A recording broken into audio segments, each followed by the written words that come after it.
सूरज road की कहानी। एक गांव में एक माँ और उसकी बेटी दोनों सूरज जी का व्रत किया करती थी। एक बार सूरज जी के व्रत वाले दिन माँ ने बेटी से कहा, मैं पानी लेने जा रही हूँ, तो 2 रोट बनाकर रख लेना। एक छोटा और एक बड़ा रोट बनाना, जो हम पूरा खा सके, क्योंकि रोट को जूठा नहीं छोड़ते हैं। रोट के आटे में नमक मत डालना, ये अलूना होता है। माँ पानी भरने चली गई और बेटी रोट बनाने लगी। तभी सूरज भगवान एक साधु बाबा का वेश बनाकर वहाँ आए और भिक्षा मांगने लगे। लड़की ने कहा, मेरी माँ का रोट तो बन गया है, पर मेरा रोट बनेगा, उसमें से आपको दूंगी। बाबा ने कहा, जो रोट बन चुका है उसी में से दे दो, नहीं तो मैं जा रहा हूँ। लड़की ने माँ के रोट में से टुकड़ा तोड़कर दे दिया। जब माँ वापस आई तो बहुत नाराज हुई और बोली, दिए बाई दिए दे, रोटा माइली कोर दे, मारो दे पर सारो दे। हे लड़की, मेरी रोटी का टुकड़ा दे दिया है, मेरी रोटी मुझे साबुत दे। वे लड़की को मारने लगी। लड़की डरकर जंगल में भाग गई और एक पेड़ पर चढ़कर बैठ गई। सूरज भगवान ने सोचा, बेचारी लड़की को मेरे कारण घर से निकलना पड़ा, इसीलिए उसकी रक्षा मुझे ही करनी पड़ेगी। सूरज भगवान रोज उसके लिए चूरमा का एक लड्डू और एक लोटा पानी भेज देते थे। लड़की मज़े से खा पीकर लेती और बैठी रहती। एक दिन राजा शिकार करते हुए इधर से निकला। थकान मिटाने के लिए उसी पेड़ के नीचे आराम करने रुका। राजा ने अपने सेवक से कहा, प्यास से जान निकली जा रही है, चुल्लू पर पानी मिल जाता तो प्राण बच जाते। पेड़ पर बैठी लड़की ने ये सुना तो उसे चुल्लू पर पानी डाल दिया। राजा ने पानी पी लिया। राजा ने कहा, अरे सेवक, आधी जान तो बच गई है, एक चुल्लू पानी और मिल जाए तो आधी जान और बच जाएगी। लड़की ने फिर एक चुल्लू पानी डाल दिया। राजा ने पी लिया। राजा को आश्चर्य हुआ। उसने सेवक से कहा, ऊपर अवश्य कोई है, तू ऊपर चढ़ और देख कौन है। सेवक ऊपर चढ़ा तो उसे लड़की मिली। लड़की ने सेवक से कहा, भैया, तुम ये स्वादिष्ट लड्डू खा लो और पानी पी लो, पर राजा को मेरे बारे में मत बताना। कह देना कि ऊपर कोई नहीं है। पता नहीं राजा मेरे साथ कैसा व्यवहार करेगा। सेवक भूख प्यास से परेशान था। उसने लड्डू खाया, पानी पिया और नीचे आकर राजा से कहा कि ऊपर कोई नहीं है। राजा ने सेवक से कहा, तू ऊपर गया तब तो थका हुआ था और आया तो तरोताज़ा दिख रहा है। नहाया और खाया हुआ मनुष्य छिपता नहीं है। मुझे संशय हो रहा है, मैं खुद ऊपर जाकर देखता हूँ। राजा पेड़ पर चढ़ा।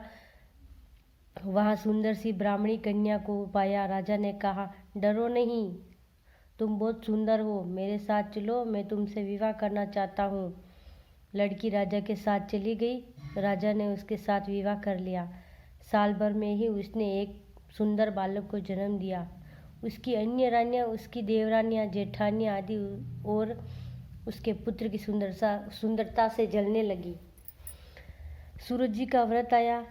लड़की रानी ने व्रत के लिए रोट बनाया। दूसरी रानियों ने राजा से कहा, तुम्हारी नई रानी को रोट बनाना नहीं आता है, उसका बनाया हुआ रोट खाओगे तो आपका पेट दुखेगा, रानी खाएगी तो कुंवरसा का पेट दुखेगा। नई रानी ने ये बात सुन ली और उसने रोट को थाली के नीचे छिपा दिया और सूरज भगवान से सहायता के लिए प्रार्थना करने लगी। राजा ने जब पूछा कि थाली के नीचे क्या है, तो उसने कहा कि मेरे गरीब पियर से आया हुआ उपहार है। राजा ने थाली उठाई तो देखा कि उसने नीचे सोने का चक्र था। राजा ने कहा, वाह, गरीब पियर वालों का ऐसा उपहार। नई रानी चुप रही। एक दिन रानी खिड़की में खड़ी थी, तभी उसकी माँ दिखाई दी, जो दरिद्र अवस्था में छाजले बेच रही थी। उसने सोचा, माँ को यहाँ बुला ले तो यहाँ आराम से रह लेगी, इतने नौकर चाकर में वे भी कुछ काम कर लेगी और किसी को पता भी नहीं चलेगा। उसने माँ को बुलवा लिया। रानी की माँ आते ही वही बात दोहराने लगी, दिए माई दिए दे, रोटा माइली कोर दे, मारो दे पण सारो दे। हे लड़की, मेरी रोटी का टुकड़ा दे दिया। मेरी रोटी मुझे साबुत दे। रानी ने सोचा, कहीं सबको पता न चल जाए कि मैंने अपनी माँ को इस तरह महल में बुलाया, मुसीबत हो सकती है। उसने माँ को चुपचाप एक कमरे में रहने को कहा, बाहर से ताला लगा दिया। रानी की देवरानी, जेठानी व अन्य रानियाँ राजा से कहने लगी कि नई रानी का व्यवहार संदेह पैदा करता है। एक औरत महल में घुसी थी पर वापस नहीं निकली। छोटी रानी ये सुन लिया। वे सूरज भगवान से इस विपत्ति से बचाने की प्रार्थना करने लगी। राजा ने वहां आकर उसे कमरे की चाबी मांगी। राजा ने कमरा खोला तो वहां सोने की एक मूर्ति थी। राजा ने पूछा, ये मूर्ति कहाँ से आई है? रानी ने कहा, मेरे गरीब से पीहर का उपहार है। राजा ने कहा, तुम्हारा गरीब पीहर से इतनी कीमती उपहार आते हैं? मुझे तुम्हारे पीहर देखना है। हम वहाँ चलेंगे।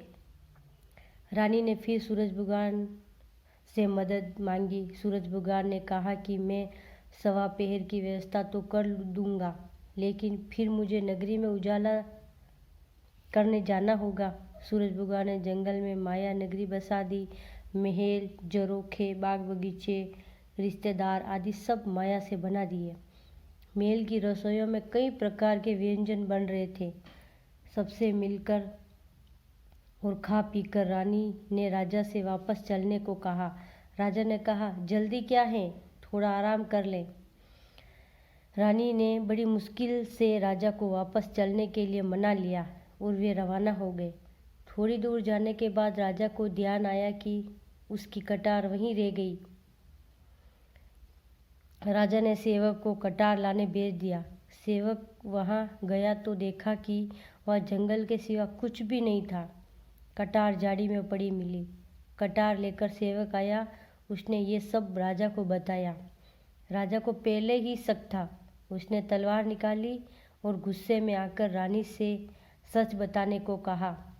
रानी ने सब कुछ सच सच बता डाला और सूरज भगवान की कृपा और मदद के बारे में भी बताया। ये सब सुनकर राजा बहुत खुश हुआ और रानी को सूरज रोट का व्रत अच्छे से करने को कहा। रानी का मान और बढ़ गया। हे सूरज भगवान, जैसा सुख उस लड़की को मिला वैसा सुख ये कहानी कहने वाले सुनने वाले को भी प्राप्त हो। सूरज भगवान की जय हो। अगर लाइक